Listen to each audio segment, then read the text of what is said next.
Good morning everyone. मैं Dharmendra Kumar better tomorrow classes YouTube channel पे आपका बहुत बहुत स्वागत करता हूँ।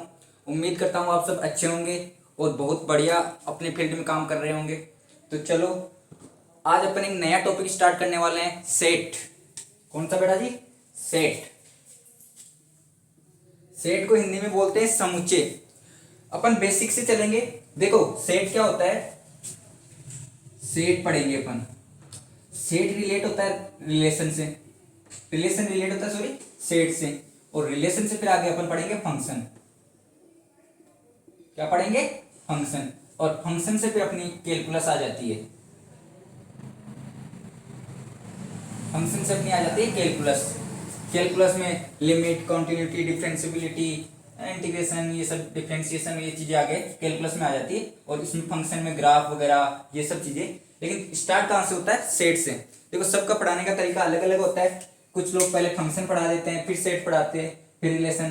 तो लेकिन अपन बेसिक स्टार्ट जीरो से करेंगे, सेट से, डेफिनेशन से, एग्जांपल्स से, क्या सेट होता है, कैसे चीजें होती है, सब चीजें जानेंगे।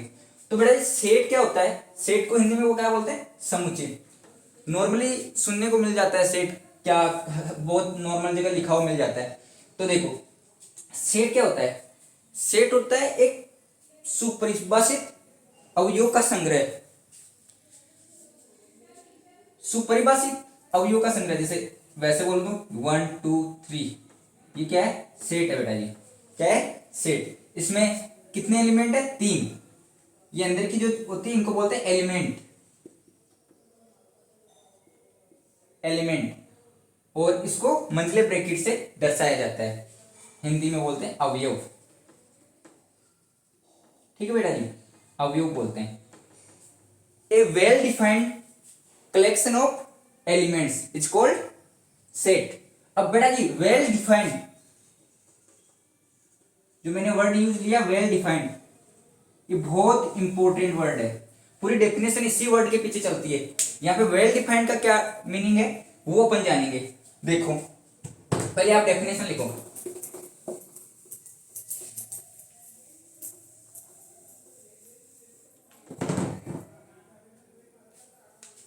तो डेफिनेशन लिखो, किसकी लिख रहे हैं? सेट की। फॉन्ट साइज मैंने बड़ी की है, अब आराम से आपको दिख जाएगा। सेट तो क्या है? सेट ए वेल डिफाइंड कलेक्शन। कलेक्शन मतलब संग्रह, collection of elements. A well defined collection of elements is called set.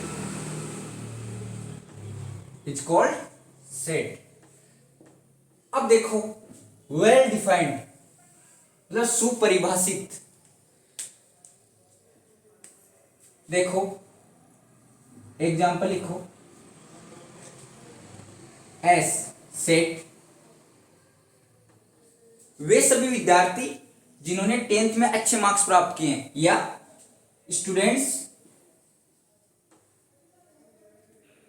Which received good marks in 10th class.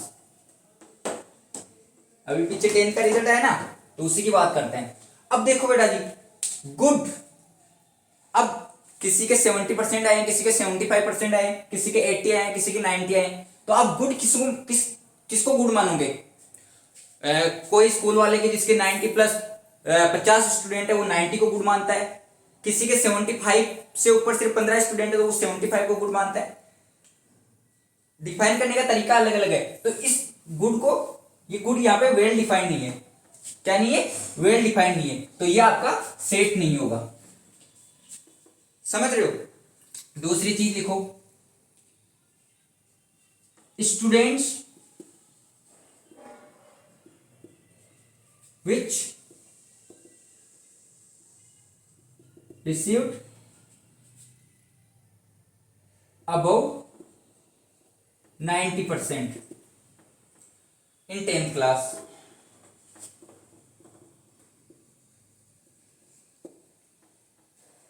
क्या है एग्जाम्पल? स्टूडेंट्स विच रिसीव्ड अबव 90% इन 10th क्लास। अब ये well defined हो गया।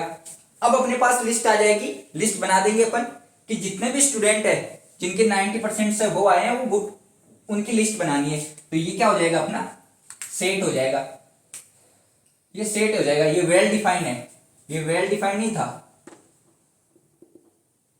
Well defined नहीं था और ये वेल डिफाइंड है, वेल डिफाइंड है। समझ गए? डेफिनेशन में सबसे इंपॉर्टेंट जो यहां पे है ना well defined, well defined word बहुत इंपॉर्टेंट है। इसी के पीछे पूरी डेफिनेशन है। आप सेट को डिफाइन कर पा रहे हो या नहीं कर पा रहे हो, ये इसी पे डिपेंड करता है। चलो अब एग्जांपल देख लेते हैं। ये तो अपने यहाँ पे मीनिंग जाना कि क्या वेल डिफाइंड का मतलब यहाँ पे क्या है। ये एस एक सेट है, ये सेट नहीं है, ठीक है। और इसके जो अवयव जो एलिमेंट है मतलब अंदर की तरफ, इसको किससे रिप्रेजेंट करते हैं सेट को? मंझले ब्रैकेट में सब जो एलिमेंट आते हैं इसमें आते हैं। और इसमें जो 1 2 3 सपोज ये सेट है अपना, इनको बोलते हैं एलिमेंट्स। क्या बोलते हैं बेटा जी? एलिमेंट्स। हिंदी में बोलते हैं अवयव, अवयव। ठीक है, समझ में आया? चलो जी, डेफिनेशन हो गई। क्या? A well defined collection of elements is called set. Well defined का यहां पे क्या मतलब है वो आप समझ के कि अच्छे से डिफाइन कर रखा हो कि क्या चीज अपने को करनी है। या जैसे ये यहाँ पे गुड वेल डिफाइंड नहीं है, गुड अपन कितने को गुड मानेंगे, कितने परसेंट को गुड मानेंगे, सबका अलग अलग क्राइटेरिया रहता है। यहाँ पे वेल डिफाइंड है कि सर 90% से ऊपर वाले विद्यार्थियों की लिस्ट अपने को बनानी है, तो ये आपका सेट होगा और ये सेट नहीं होगा। इसके अंदर जो सेट को किससे बंद करते हैं? मंझले ब्रैकेट से। और इसके अंदर जो चीजें जो आपका कलेक्शन में जो चीजें हैं उनको क्या बोलते हैं? Set, sorry elements. अब जरूरी नहीं है आप नंबर्स लिखो, सेट ये भी हो सकता है। मैंने लिख दिया राम, राम सीता, कुछ भी लिख दो, सोहन, ये नाम की लिस्ट है लेकिन इसमें वेल डिफाइंड है ना, तो इसके इसमें एलिमेंट कितने? 3। कितने एलिमेंट है? राम सीता एंड सोहन, 3 एलिमेंट है और ये वेल डिफाइंड है, लिस्ट है, तो ये क्या है अपना सेट होगा। ऐसे ही आप ले लो, जैसे 5 6 8 10 12, ये सब, ये भी एक सेट है। समझ में आ गया सेट क्या है? समझ गए? अब अपन आगे देखते हैं, सेट में ही रफ कर दो, साफ कर दो। ओके जी, तो अपन ने डेफिनेशन जान ली सर सेट क्या होता है। ओके जी, सेट क्या होता है अपन ने जान लिया। देखो बेटा जी, बिल्कुल बेसिक से अपन चीजें सीखने वाले हैं और हर 2 दिन 3 दिन पे अपने लेक्चर आते रहेंगे, आपको कंटिन्यू देखते रहने। अपन सेट से स्टार्ट करके रिलेशन, फंक्शन, फंक्शंस की ग्राफ, देन अपन आगे बढ़ते चलेंगे, कैलकुलेशन में चलेंगे, लिमिट, कंटिन्यूटी, डिफरेंशियबिलिटी देखेंगे, देन अपन अलग अलग इंटीग्रेशन वगैरह, डिफरेंशिएशन वगैरह चलते रहेंगे। ये अपनी लंबी लेक्चर सीरीज होने वाली है। इस टॉपिक पे पूरा कैलकुलस कवर करेंगे अपन। क्या करेंगे? पूरा ऑलमोस्ट कैलकुलस कवर करेंगे। चलो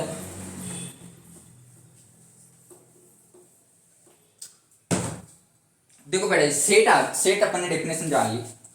अब सेट को रिप्रेजेंटेशन ऑफ सेट को कितने तरीके से अपन रिप्रेजेंट कर सकते हैं, ये जो चीजें मैंने यहाँ पे एग्जांपल के तौर पे लिखी, इनको अपन अलग अलग तरीके से लिख सकते हैं। तो लिखो, कौन सा बड़ी है? रिप्रेजेंटेशन ऑफ सेट, रिप्रेजेंटेशन, ये सही नहीं लिखा होगा, एक मिनट,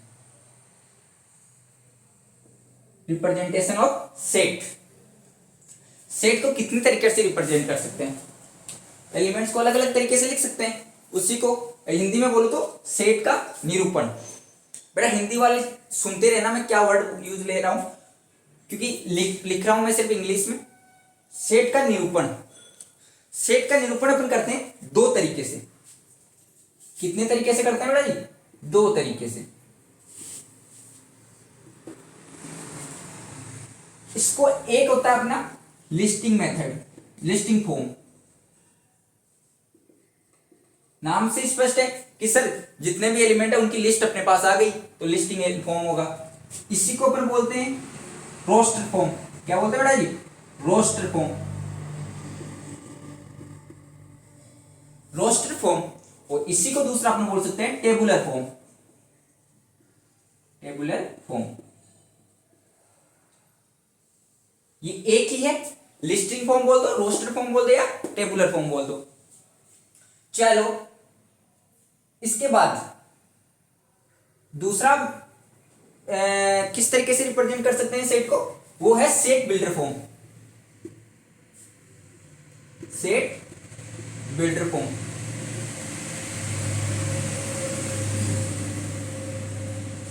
सेट बिल्डर फॉर्म मतलब लिस्ट नहीं दी हुई है अपने को, सेट का निर्माण करना है। जो भी एलिमेंट आएंगे उनकी कंडीशन अपने पास लिखी हुई होगी कि सर ये कंडीशन है और इसको जो सेटिस्फाई कर रहे हैं वो एलिमेंट इसमें आएंगे। तो ये तो अपना है सेट बिल्डर फॉर्म। हिंदी में बोले तो समुच्चय निर्माण फॉर्म हो गई, और इसको हिंदी में बोले तो सूचीबद्ध। लिस्टिंग मतलब सूची, लिस्ट मतलब सूची, और सूचीबद्ध फॉर्म हो गई। देखो हिंदी जहां जो रेगुलर वर्ड है ना उनको आप इंग्लिश में यूज किया करो।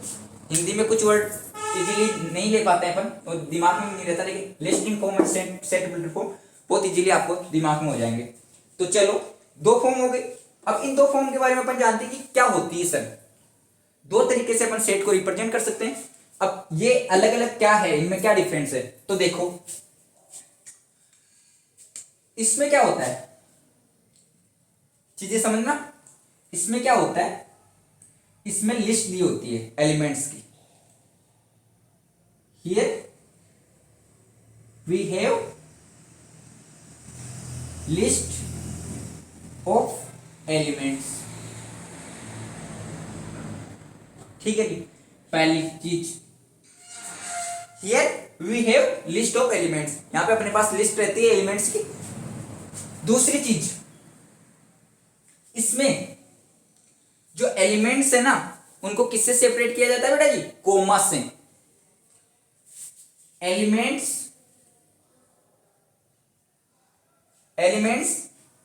Separated by comma. कोमा कौन सा? ये इसको बोलते हैं ना कोमा। इससे सेपरेट किए जाते हैं एलिमेंट्स को। अब एग्जांपल देखो, एग्जांपल देखो, आराम से एकदम धीरे धीरे चीजें अपन सीखेंगे। और जहां पे आपको डाउट्स हो बिल्कुल आप कमेंट कीजिए, मैं आपको बिल्कुल सोल्व करने की कोशिश करूंगा। जो डाउट्स हो अपने better tomorrow classes helpline number जो आपकी स्क्रीन पे चलते रहते हैं उन पे कॉल कर दीजिए, व्हाट्सएप सेंड कर दीजिए। जो भी डाउट आपके होंगे मैं क्लियर करने की कोशिश करूंगा। देखो एग्जाम्पल 1 2 3, जनरल एग्जाम्पल ये लेते हैं सर। पहला एग्जाम्पल ये ले लो अपने। तो इसमें एलिमेंट्स तो क्या है अपने, कितने एलिमेंट है? 3। और एलिमेंट्स है कौन से? 1 2 3। ठीक है, कोमा से सेपरेट किया। ठीक है जी, दूसरा ले लो, वो ये कुछ नाम लिख लो आप, जैसे वही राम सीता, ये दो ही नाम लिख लो। चलो इसमें कितने एलिमेंट है? 2, और इनको कोमा से सेपरेट किया गया है। ठीक है, आप ले लो set of even numbers, finite तो 2 4 6, ये 3 एलिमेंट इवन नंबर ले लो। ये आपके 3 इवन नंबर लिए। ठीक है जी, अब देखो ये समझ गए मेरे हिसाब से लिस्टिंग फॉर्म क्या होती है, रोस्टर फॉर्म क्या होती है, टेबुलर फॉर्म क्या होती है, ये आप समझ गए। अब बेटा जी अपना क्या है? Set builder form. नाम से पता चल रहा है कि सेट बिल्डर फॉर्म मतलब समुच्चय निर्माण, कि मतलब यहाँ पे अपने को लिस्ट नहीं दी होगी एलिमेंट्स की, अपने को कंडीशन दी होगी।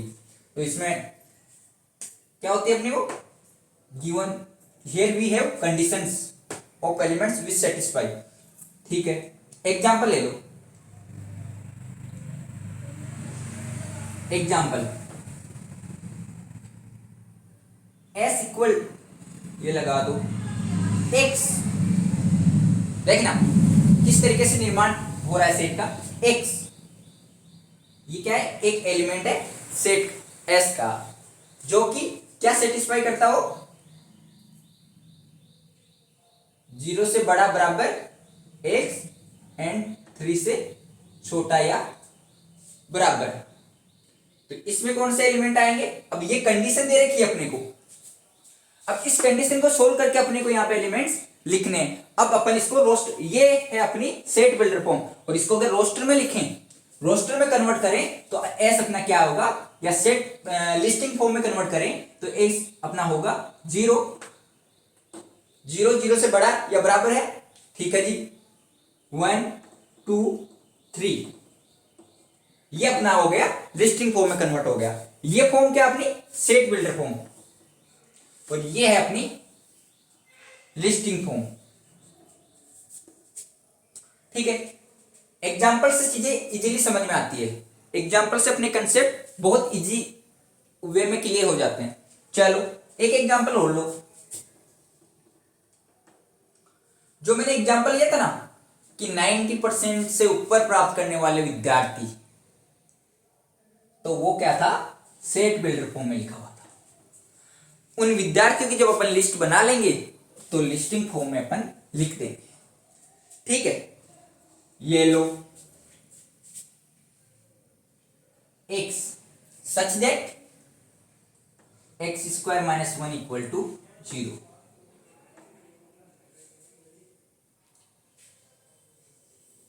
ये है क्वाड्रेटिक इक्वेशन, लास्ट क्लास में अपने क्वाड्रेटिक इक्वेशन पढ़ी थी। तो इसको सोल्व करेंगे, जो वैल्यू x की आएगी वो होगी अपनी इसमें लिस्टिंग फॉर्म में कन्वर्ट हो जाएगा। तो यहाँ पे विनो ये आइडेंटिटी है, तो ये क्या होगा, x - 1 x + 1 = 0। तो इसको लिख देंगे 1 एंड -1। ठीक है बेटा जी, दोनों रिप्रेजेंटेशन फॉर्म है, उनमें अंतर समझ में आया। इनमें अपने को सीधे लिस्ट दी होगी एलिमेंट्स की, और एलिमेंट्स को कोमा से सेपरेट किया हुआ होगा, तो इजीली अपन देख लेंगे। जितने एलिमेंट्स होते हैं उनको अपन कार्डिनलिटी ऑफ सेट बोलते हैं, गणता ऑफ समुच्चय या समुच्चय की गणता, लेकिन वो अपन आगे देखेंगे। लेकिन अपन अभी देख रहे हैं सेट का रिप्रेजेंटेशन कितने तरीके से किया जा सकता है, 2 तरीके से किया जा सकता है। पहली अपनी लिस्टिंग फॉर्म, इसी को रोस्टर फॉर्म भी बोलते हैं, टेबुलर फॉर्म भी बोलते हैं। सेट बिल्डर फॉर्म दूसरी है अपनी, नंबरिंग कर दूं 1 और 2। ठीक है, इसमें क्या होता है, लिस्ट दी होती है, कॉमा से सेपरेट होता है। इसमें क्या होता है, कंडीशन दी होती है, उससे अपन लिस्टिंग फॉर्म में लिख सकते हैं। ये है, ये है, ये सेट को इस तरीके से, इस सेट को इस तरीके से लिख सकते हैं, इसको इस तरीके से भी लिख सकते हैं। तो ये है अपना सेट बिल्डर फॉर्म, और ये आपकी लिस्टिंग फॉर्म या टेबुलर फॉर्म या रोस्टर फॉर्म। ठीक है बेटा जी, 2 तरीके से सेट को रिप्रेजेंट कर सकते हैं, दोनों तरीके अपन ने सीख लिए। चलो मिटा दो, चलो आगे बढ़ते हैं। बिल्कुल कोई जल्दबाजी नहीं है, अपने को आराम से चीजें समझ में आनी इंपॉर्टेंट है। चीजें आप कितनी पढ़ते हो वो ज्यादा इंपॉर्टेंट नहीं, जो जितनी पढ़ी है वो आपको समझ में आ रही है या नहीं आ रही है वो इंपॉर्टेंट है। आप देख रहे हो लगातार लेक्चर्स नहीं आ रहे हैं, डेली 2 दिन 3 दिन से, लेकिन टाइम लेके आ रहे हैं। लेकिन जो चीजें आ रही है ना, बहुत इंपॉर्टेंट चीजें आ रही है, जो आपके पूरा बेसिक, ये सेट इतना बेसिक है कि आप सेट से स्टार्ट करके पूरी कैलकुलस कंप्लीट कर सकते हो। सेट से रिलेशन बनते हैं, सेट के कार्टेशियन प्रोडक्ट होते हैं, उससे रिलेशन बनते हैं, रिलेशन से फंक्शन डिफाइन होते हैं, फंक्शन से आप ग्राफ्स बनाते हो, फंक्शंस की प्रॉपर्टीज देखते हो, देन आप उनकी कंटिन्यूटी, डिफरेंशिएबिलिटी, लिमिट्स की बात करते हो। वो होने के बाद आप डिफरेंशिएशन करते हो, इंटीग्रेट करते हो। ये सब चीजें कैलकुलस की जो है वो बिल्कुल बेसिक सेट से स्टार्ट होती है, तो अपन बिल्कुल बेसिक से कर रहे हैं। ये किसी स्पेसिफिक क्लास के टॉपिक्स नहीं है, सेट ऐसा टॉपिक है जो आप जनरली 11th में पढ़ते होंगे। तो 11th से स्टार्ट होकर फिर आप ग्रेजुएशन कर लो, पीजी कर लो, मास्टर्स करने के बाद आप कहीं भी हर जगह जनरली यूज आने वाले टॉपिक है। इसी वजह से ऐसे टॉपिक को चूज किया मैंने। चलो आराम से, जल्दबाजी कुछ नहीं है।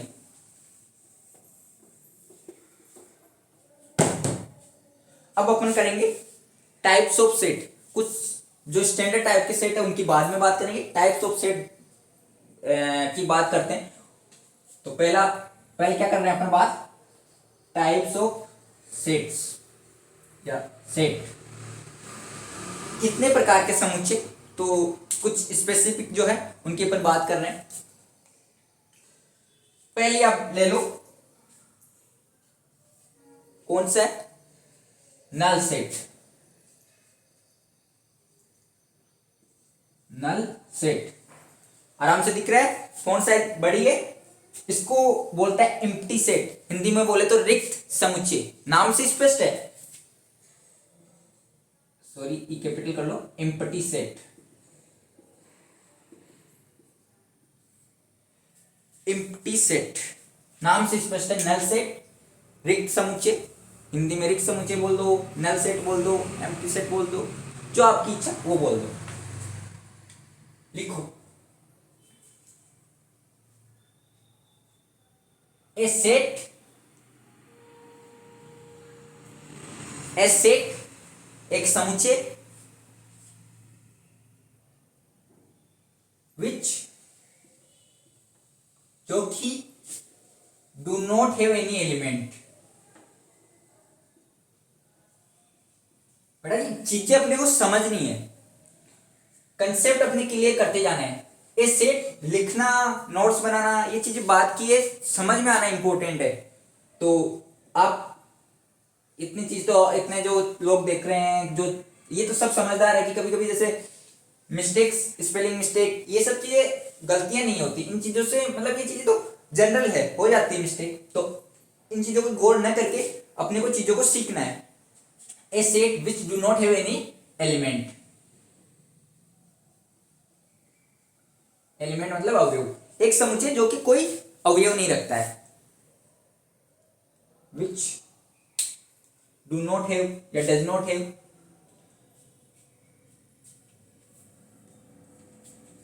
डज नॉट कर लो यहां पे।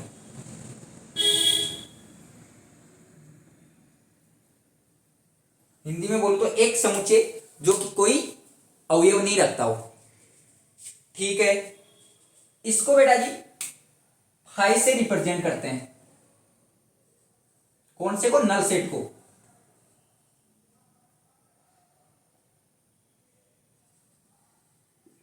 Represented by phi.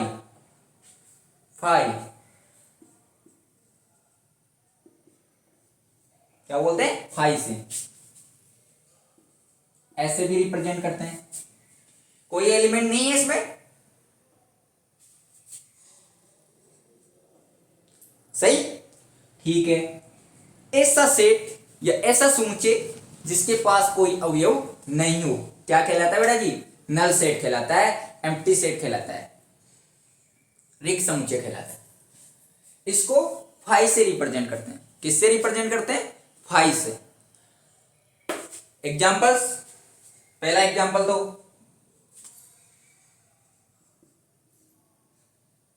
ये ले लो,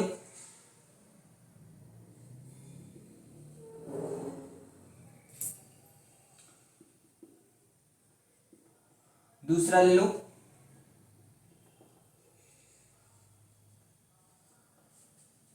सेट बिल्डर फॉर्म में लिखते हैं, x such that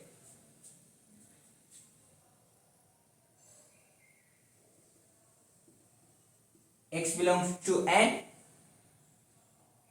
natural number and x less than equal to 0, -1 से बड़ा एंड 0 के बीच में। इसमें वैसे देखिए -1 0 ये दो एलिमेंट आ रहे हैं,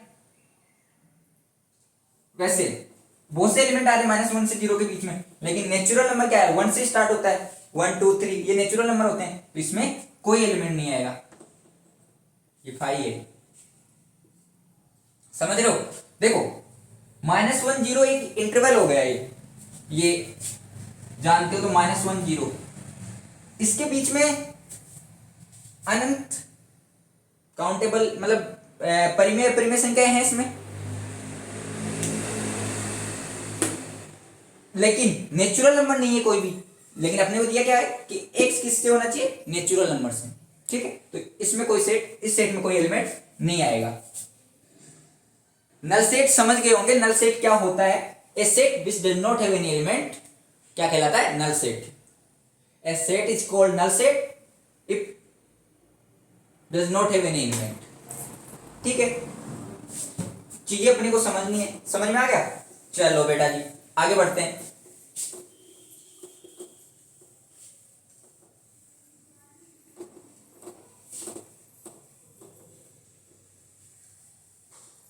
फर्स्ट अपन ने पढ़ लिया नल सेट, दूसरा अपन पढ़ते हैं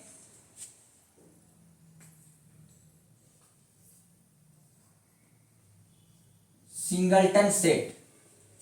क्या बेटा जी, सिंगलटन सेट। वो इसके लिए आ रही होगी, होप करता हूं क्योंकि रिकॉर्डेड है। सिंगलटन सेट, ओके जी, सिंगलटन सेट नाम से स्पष्ट है, सिंगल मतलब एक, एकल समुच्चय बोल दो जिसमें सिर्फ एक अवयव हो। A set which have only one element, a set which have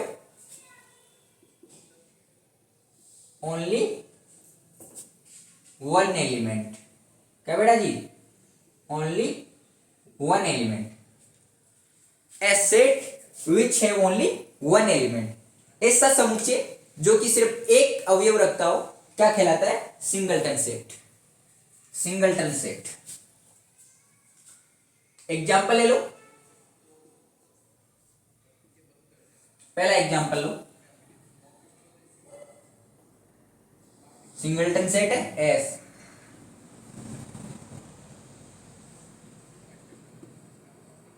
singleton set है।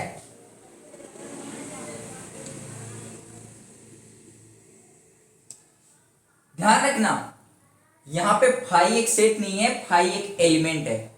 ब्रैकेट के अंदर जो आ जाती है वो चीजें एलिमेंट का काम करती है। ये फाई इज ए एलिमेंट, और एलिमेंट कितना है, एक, तो ये किस में आएगा, सिंगलटन सेट में। डन, ओके जी। चौथा अपने सेल्फ बिल्डर फॉर्म में x such that minus equal to 0 and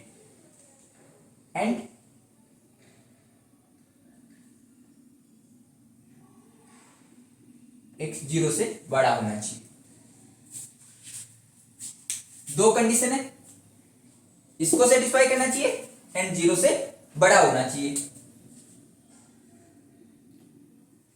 इसको सोल्व करता है क्या आता है, -1 एंड 1, लेकिन 0 से बड़े वाली वैल्यू क्या है, 1। डन, ये भी सिंगलटन सेट है। अब देखो ये सेट बिल्डर फॉर्म में है और ये रोस्टर फॉर्म में है। इसी सेट को इस तरीके से भी लिख सकते हैं। आई थिंक समझ में आ गई होगी चीजें क्या हो रही है। इसी होप के साथ अपन आगे बढ़ते हैं। सेट क्या होता है, सेट को कितने तरीके से रिप्रेजेंट कर सकते हैं अपने सीख लिया। टाइप्स ऑफ सेट में अपन चल रहे हैं, उसमें पहला नल सेट अपन ने जान लिया क्या होता है, एम्प्टी सेट जिसको फाई से रिप्रेजेंट करते हैं, जिसमें कोई भी एलिमेंट नहीं होता उसको नल सेट बोलते हैं। फिर आए अपन singleton set, a set which have only one element, जो सिर्फ एक एलिमेंट रखता हो, ऐसा समुच्चय जो सिर्फ एक अवयव रखता हो क्या कहलाता है, सिंगलटन सेट। एग्जांपल देखिए। डन, आगे बढ़े। चलो जी,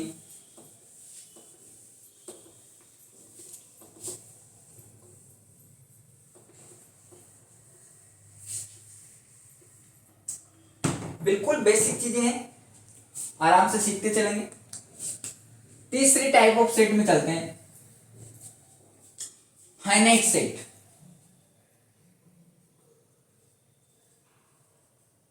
परिमित समुच्चय, परिमित समुच्चय, a set which have countable number of elements, मतलब जिन नंबर्स को अपन गिन सकते हो, जिनके अपन देख सकते हो कि क्या हो रहा है। ए सेट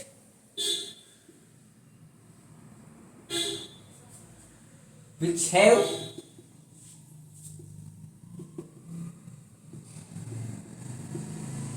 countable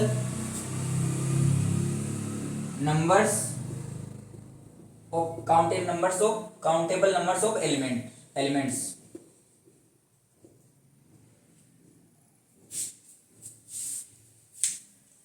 एक समुच्चय जो कि काउंटेबल नंबर्स एलिमेंट्स रखते हो, काउंटेबल अवयवों की संख्या काउंटेबल हो। अब कुछ विद्यार्थियों की यहाँ पे काउंटेबल वर्ड समझ में नहीं आ रहा होगा कि काउंटेबल क्या है।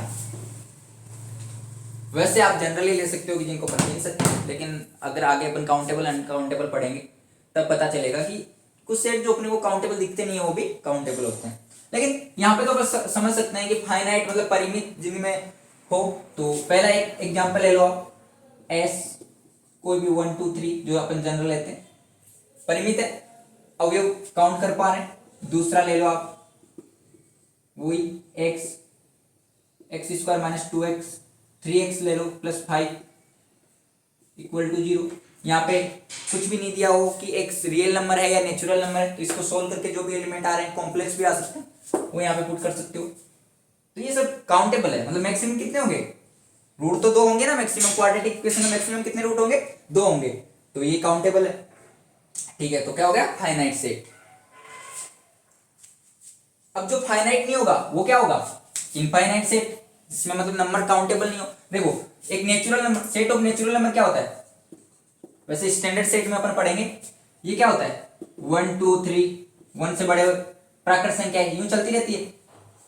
ये वैसे देखे तो क्या जा रहा है, अपन काउंट नहीं कर पा रहे, लेकिन ये काउंटेबल सेट है और इसकी काउंटेबल सेट है।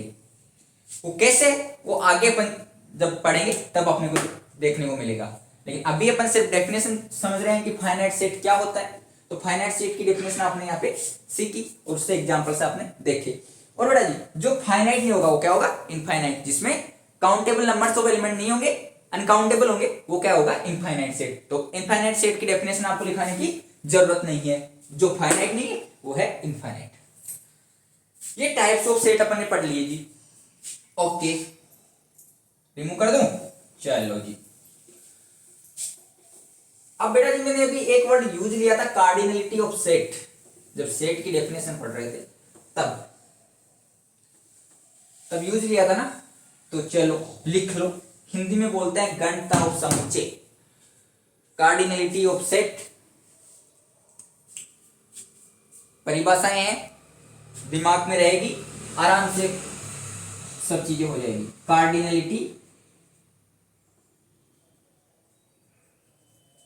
कार्डिनलिटी ऑफ सेट, समुच्चय की गणता, गणता लिखो हिंदी में, चलो लिख देते हैं।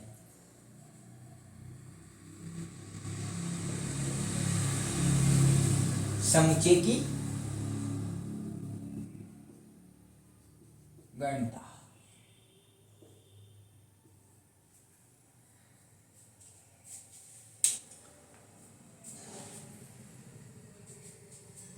देखो कार्डिनलिटी ऑफ सेट क्या होती है, number of elements in A set is called cardinality of set. एक समुच्चय में अवयव की संख्या को क्या कहते हैं, समुच्चय की गणता कहते हैं।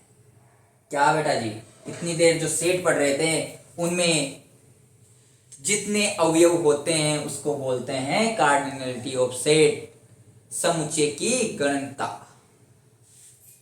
लिखो।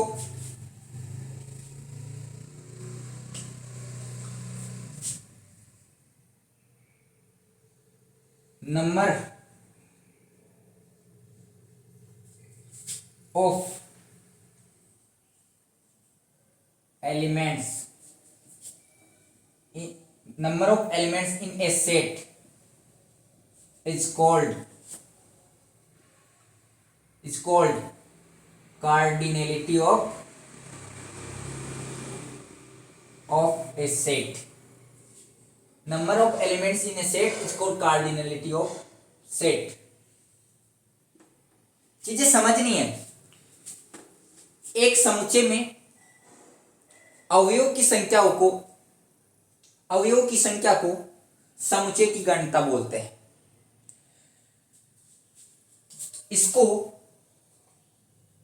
इसको या represented by cardinality of set is represented by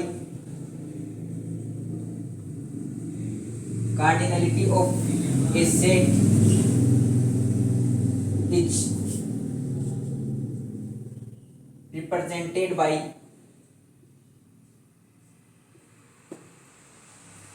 कोई सेट ए है तो उसकी कार्डिनलिटी कैसे होगी?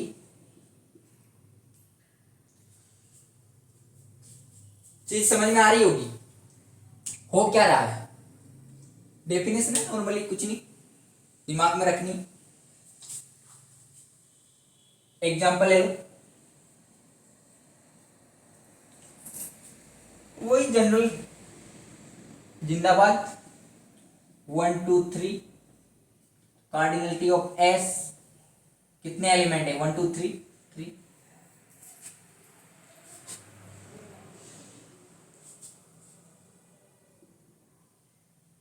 दूसरी ले लो आप, एस ले लो, ए बी सी डी ई, ये भी एलिमेंट है। इसे इसकी कार्डिनलिटी कितनी? 1 2 3 4 5। मतलब जितने अवयव है सेट में वो है कार्डिनलिटी ऑफ सेट। अरे भाई जत्ती रोटी खावे दिन में तो रोटी खावा को सेट बने, जब कत्ती रोटी खाई कोई नंबर ऑफ रोटीज, अवयव नंबर ऑफ एलिमेंट्स, वो क्या होगी? Cardinality of set. चलो रिमूव कर दो, बढ़े आगे।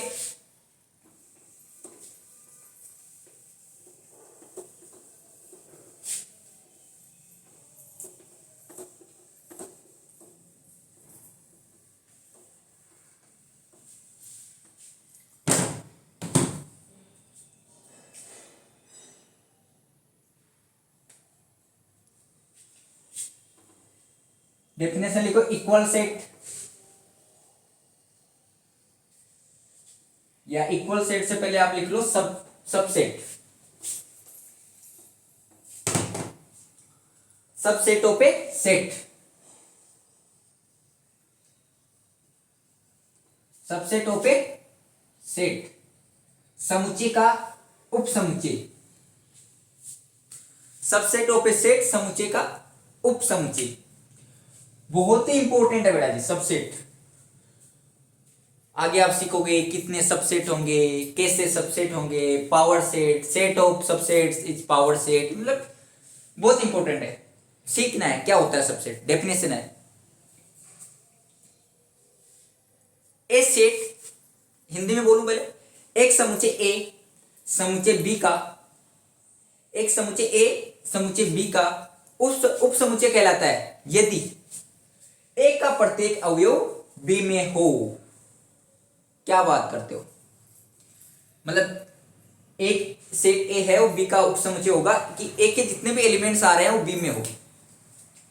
लिखो, a set A is subset of, is called subset of B. A set A is called subset of set B एक समुच्चय ए समुच्चय बी का सबसेट कहलाता है। Subset of set B if every element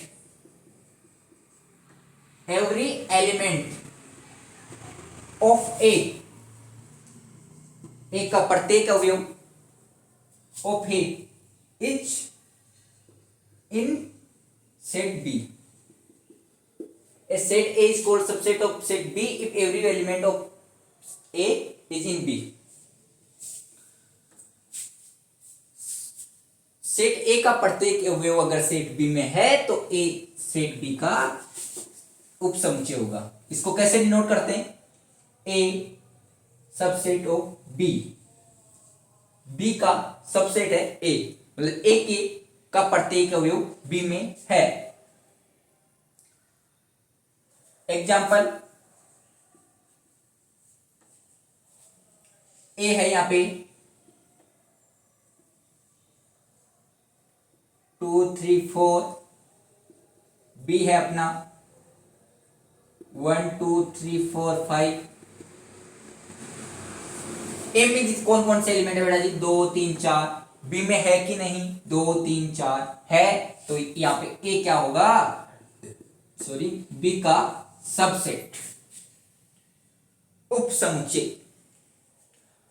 आपको क्या करना है? आपको बोल रहा है कि ये इसका उपसमुच्चय है कि नहीं है, तो ये देखना है कि इसके सब एलिमेंट इसमें है कि नहीं है। अपने को ए बी का सबसेट है कि नहीं देखना है, तो बी में ए के सब एलिमेंट है तो ऑब्वियसली ए बी का सबसेट होगा। समझ रहे हो बेटा? रिमूव कर दो। ओके, कार्डिनलिटी कितनी थी यहाँ पे? 3 एलिमेंट। यहाँ पे कितनी थी? 5।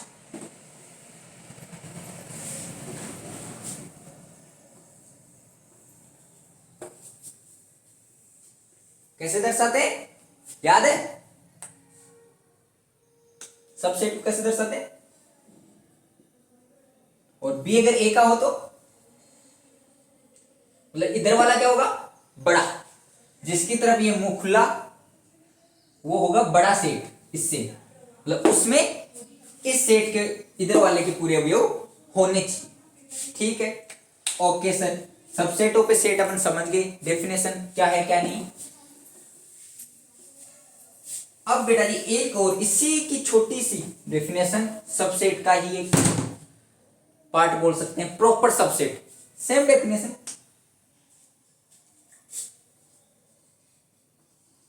Proper subset, proper subset of a set, proper subset of a set. देखो proper subset of a set, subset क्या था? ए सेट एक समुच्चय बी का उपसमुच्चय था यदि ए का प्रत्येक अवयव बी में हो। यहां पे क्या है? प्रॉपर, उचित उपसमुच्चय। हिंदी में क्या बोलते हैं? उचित। देखो कितना अलग वर्ड लग रहा है, उचित और ऐसे प्रॉपर सबसेट इजी।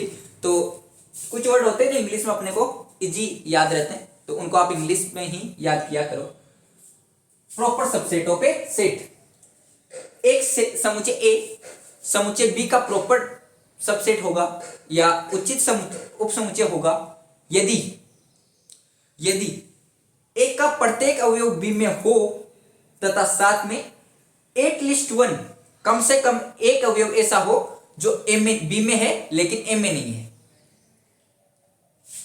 देखो एग्जांपल पहले बता दूं, ये लो ए बी, ये ए बी, दो सेट है, दोनों सेम है। ये ए बी का सबसेट होगा। भाई ये देख, बी में जितने भी अवयव है, ए के जो भी अवयव बी में विद्यमान है, ठीक है, बी के प्रत्येक अवयव ए में विद्यमान है, बी भी ए का सबसेट होगा। ये तो हो गई सबसेट की बात। अब रही प्रॉपर सबसेट की बात। प्रॉपर सबसेट की बात, ये प्रॉपर सबसेट नहीं है, ये नहीं है।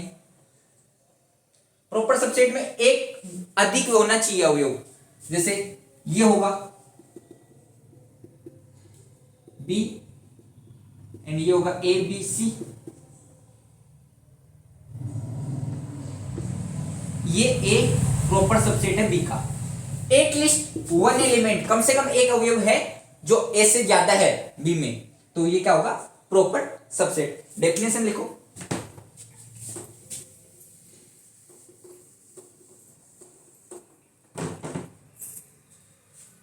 proper subset of a set,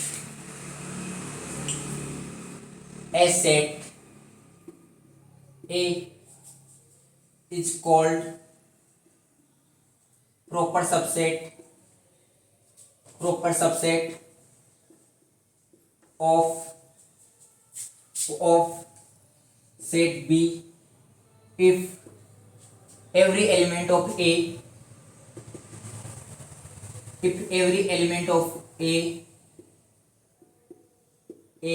is in B and at least one element, and B have at least one element which is not in A, and B have at least one element which is not in A। भाई ए के तो सब B में होने चाहिए, लेकिन B के पास कम से कम एक ऐसा एलिमेंट होना चाहिए जो ए में नहीं है, मतलब ए से ए के बराबर होता है तो भी सबसेट तो होता है, लेकिन प्रॉपर सबसेट होने के लिए बी के पास कम से कम एक ज्यादा एलिमेंट होना चाहिए। समझ गए बेटा जी? चलो आगे बढ़ते हैं। एग्जाम्पल अभी लिया था ए, और इसको कैसे रिप्रेजेंट करते हैं, ए प्रॉपर सबसेट बी, मतलब ये बराबर नहीं हो सकता। नीचे इक्वल का साइन जो आ रहा था सबसेट की डेफिनेशन में वो नहीं है, हट गया, तो बस ये है। तो ए आपका क्या है 1 2 3 एंड बी क्या है 1 2, तो बी सबसेट है, प्रॉपर सबसेट है ए का। बेटा जी ये ध्यान रखो, हमेशा ए ही बी का नहीं होगा, सेट पे डिपेंड करता है। ये बी यहाँ पे ए का प्रॉपर है सबसेट है। चलो डेफिनेशन डन, क्लियर। चलो रिमूव करते हैं।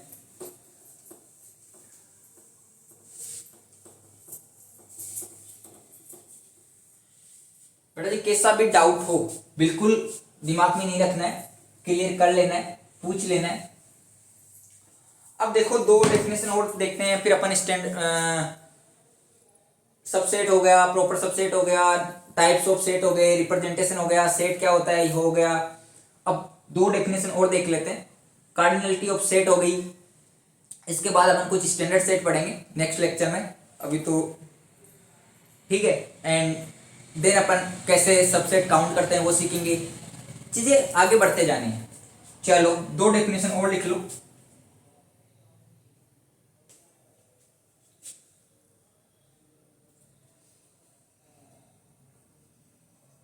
इक्वल सेट, इक्वल सेट समान समुच्चय, नाम से स्पष्ट सर दो समुच्चय समान होंगे यदि उनकी कार्डिनलिटी इक्वल हो और उनके एलिमेंट भी बराबर हो, बस यही है, यही है बात, लिख लो। Two sets A and B is called equal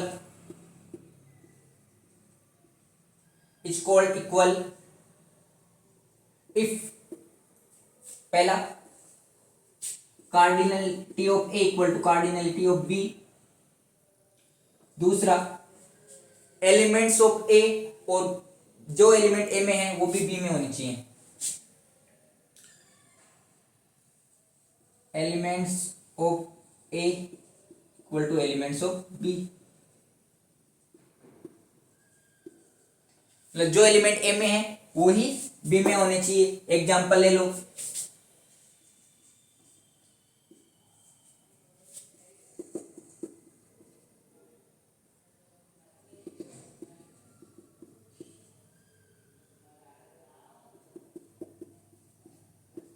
दोनों ए और बी बराबर है, सेम एलिमेंट और सेम कार्डिनलिटी है। s equal to -1 and 1 and s equal to x such that x square -1 equal to 0। Same ये सेट बिल्डर फॉर्म में है and ये रोस्टर फॉर्म में इक्वल है, सेम कार्डिनलिटी है और सेम एलिमेंट्स है। इक्वल सेट समझ गए? चलो एक डेफिनेशन और लिख लो।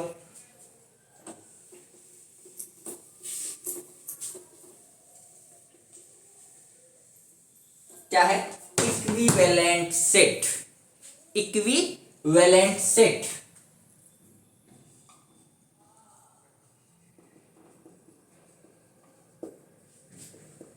Equivalent set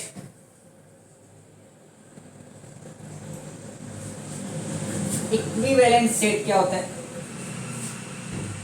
to sets A and B called equivalent sets if cardinality of both sets are equal. यहां पे बेटा जी एलिमेंट्स का कोई रोल नहीं है, आपको कार्डिनलिटी अगर सेम है तो वो सेट इक्विवेलेंट होगी। ठीक है, लिखो two sets A and B और are called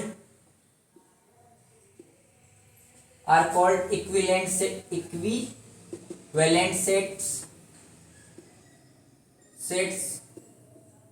if cardinality of both sets are equal। if cardinality of both sets are equal। क्या चीज है?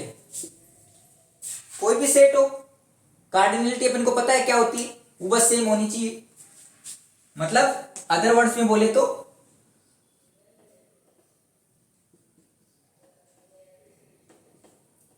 Then A equivalent B. Okay, example देख लो।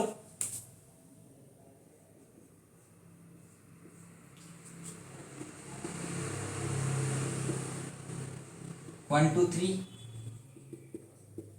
ए बी सी। कार्डिनलिटी ए कितनी है? 3। Cardinality of B कितनी है? 3।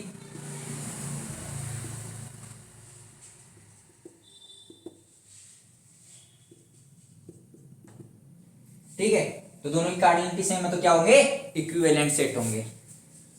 चलो ये डेफिनेशन अपने बेसिक सेट की जानी। सेट क्या होता है, समुच्चय क्या होता है, समुच्चय को कितने तरीके से रिप्रेजेंट कर सकते हैं, टाइप्स ऑफ सेट देखे, समुच्चय के प्रकार देखे, नल सेट देखा, सिंगलटन सेट देखा, फाइनाइट सेट देखा, इनफाइनाइट सेट देखा, देन सबसेट ऑफ सेट देखा, प्रॉपर सबसेट ऑफ सेट देखा, देन इक्वल सेट देखे, इक्विवेलेंट सेट देखे क्या होते हैं, ये सब चीजें अपन ने जान ली।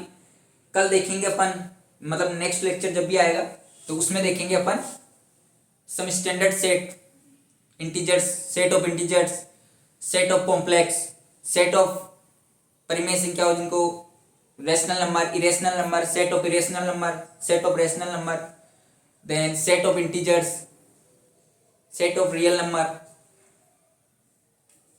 टाइप्स ऑफ इंटरवल्स, समवर्ट, विवर्ट, क्लोज्ड, ओपन, ये चीजें अपन नेक्स्ट पढ़ेंगे। देन अपन कैसे काउंट करते हैं कि कितने सबसेट होंगे वो देखेंगे, मतलब देखते ही पता लगा लोगे कितने इसके कितने सबसेट होंगे। ठीक है बेटा जी, ये चीजें हो गई, इतना आज अपन ने पढ़ लिया। यहां तक जो पढ़ा है वो अपने क्लियर होना चाहिए। चलो ये तो क्लास अपन करते हैं क्लोज, और एक अब टॉपिक पे चर्चा करते हैं। अग्निपथ योजना अपने आर्मी में, मतलब सुरक्षा के लिए जो आर्मी डिफेंस के जो भी होती है, आर्मी, नेवी, एयरफोर्स, इनके लिए माननीय सुरक्षा मंत्री श्री राजनाथ सिंह जी ने लॉन्च की। इसके बाद देश में कुछ माहौल यूं हो गया, लोग सार्वजनिक संपत्ति को नुकसान पहुंचा रहे हैं, ट्रेनें जला रहे हैं, लोग स्टूडेंट्स जो आर्मी की तैयारी कर रहे थे, डिफेंस की तैयारी कर रहे थे, वो सुसाइड कर रहे हैं। तो ये माहौल थोड़ा गलत है।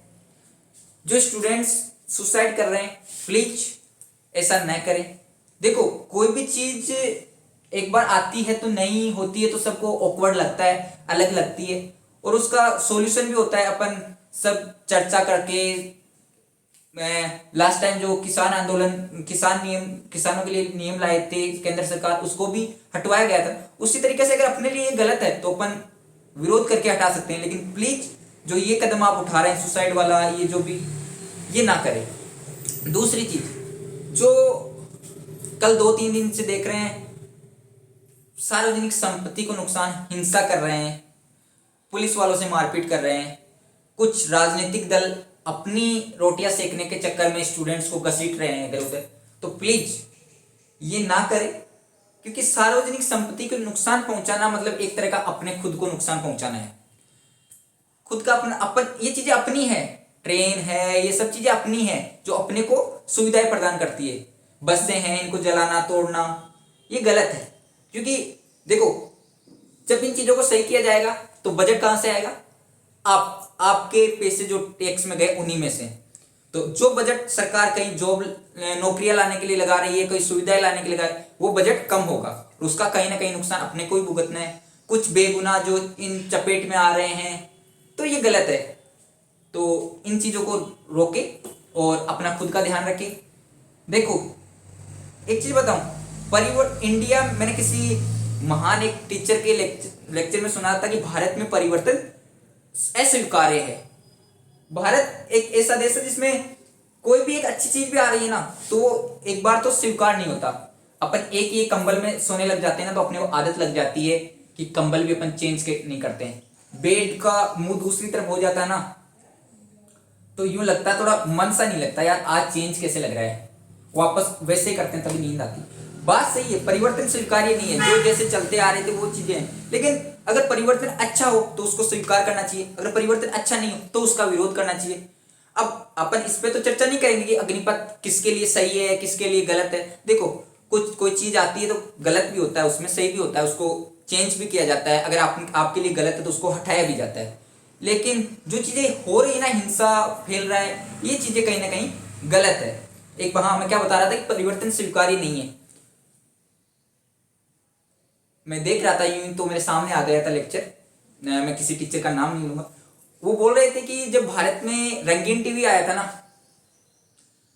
रंगीन टीवी आया था ना, उस टाइम जो सरकार थी उस सरकार ने इतना विरोध किया था कि नहीं, रंगीन टीवी आने से मतलब लोग रंगीन देखेंगे ना चीजें तो दिमाग उनका रंगीन हो जाएगा, नहीं रंगीन टीवी नहीं आना चाहिए। विरोध किया था, जिस तत्कालीन जो सरकार थी उसने विरोध किया था। परिवर्तन स्वीकार्य नहीं है। भारत में इंटरनेट आया था, कुछ लोगों ने उसका भी विरोध किया था। क्यों किया था? कि इससे बेरोजगारी बढ़ेगी, लोग कंप्यूटर्स काम करने लग जाएंगे, कंप्यूटर आया था विरोध किया था। लेकिन आज आपको पता है कंप्यूटर कितना काम आ रहा है, बेरोजगारी बढ़ी नहीं है, रोजगार बढ़ाए हैं। बेरोजगारी नहीं बढ़ी है, रोजगार बढ़ाए हैं। आज देख रहे हो भारत में जितने भी भारत के बाहर भी जितनी भी सॉफ्टवेयर कंपनियां हैं वहां भी भारतीय इंजीनियर काम करते हुए मिल जाएंगे आपको। कंप्यूटर आया, कंप्यूटर का नॉलेज यहाँ पे हुआ, तभी तो भारत के लोग काम कर रहे हैं, तो रोजगार बढ़ा ना। तो चीजें ये कि परिवर्तन स्वीकार नहीं है, तो चीजें एक बार ऑकवर्ड लगती है, लेकिन अपन जैसे जैसे इन हैबिट आ जाती है तो चीजें सुधार होता है। हो सकता है वो चीज अपने लिए सही हो। भाई आज जो लास्ट टाइम इंटरनेट आया था उस टाइम विरोध हुआ था, लेकिन वो आज इंटरनेट अपने लिए कितना यूजफुल है। तो चीजों को समझे, और किसी के बहकावे में आके रैलियों में जाना है, भगदड़ मचाना है, सार्वजनिक संपत्ति को नुकसान पहुंचाना है, ये ना करें, क्योंकि अपने सबके लिए नुकसानदायक है। प्लीज, और बुरा कोई नहीं माने, मैं किसी भी राजनीतिक पार्टी या किसी भी चीज को सपोर्ट नहीं करता हूं, मैं एक मेरा जनरल व्यू आपके सामने रख रहा हूं। क्योंकि चीजें जो हो रही है वो देखते हैं ना तो मतलब एक बार यार ऐसे दिमाग में आती है कि क्या हो रहा है, देश किधर जा रहा है। सही है, गलत अगर है अग्निपथ तो बिल्कुल विरोध करो, शांतिपूर्ण तरीके से करो ना। क्यों आप सार्वजनिक संपत्ति को नुकसान पहुंचा रहे हो? लगभग साल भर आंदोलन चला किसानों का, उन्होंने भी तो किया था और उन्होंने अपनी बातें मनवाई, बस उसी तरीके से करो यार। युवा हो आप, 18 से 24 साल के बीच जो डिफेंस की तैयारी कर रहे हैं, तो युवा की बात कौन नहीं मानेगा? आने वाली सरकारों को डर नहीं लग रहा? भाई वोट चाहिए कि नहीं चाहिए उनको? तो बिल्कुल विरोध करो और उसमें जो कुछ गलतियां हो सकता है उसमें कुछ खामियां हैं वही सुधार करके अग्निपथ में परिवर्तन करके नए अग्निपथ ले आए। होप है, उम्मीदें हैं, कुछ भी हो सकता है इसको हटा ही दे, लेकिन शांतिपूर्ण तरीके से करो, क्योंकि आपकी वजह से किसी बेगुनाह को अगर नुकसान होता है ना, तो आप तो विरोध कर रहे हो, लेकिन उसके लिए जो नुकसान होगा उसकी भरपाई अपन नहीं कर पाएंगे। सार्वजनिक जगहों का जो नुकसान हो रहा है उसकी भरपाई अपन नहीं कर पाएंगे। शांतिपूर्ण तरीके से करिए, विरोध करिए, आपको गलत लग रही है तो विरोध करिए, सही लग रही है तो उसके सपोर्ट में रहे, लेकिन आपसी मन मुटाव ना करें कि यार उसने तो अग्निपथ को सही बताया है, उसने गलत बताया। देखो अपना पर्सनल व्यू हो सकता है हर का, हो सकता है मैं आर्मी की तैयारी नहीं कर रहा हूँ, डिफेंस की तैयारी नहीं कर रहा हूँ, तो मेरे को सही लग रहा होगा, जो आर्मी डिफेंस की तैयारी कर रहा है उसको गलत लग रहा होगा। भाई बात तो उसके लिए आई है ना, योजना जो लग रही है तो वो तो उस पर लग रही है, तो मैं कैसे चर्चा कर सकता हूँ कि सही है या गलत है। सबका अपना अपना व्यू है, ठीक है बच्चों, स्टूडेंट्स, मेरे से बड़े सब लोग ध्यान रखें। All the best, bye bye, मिलते हैं नेक्स्ट क्लास में, ओके।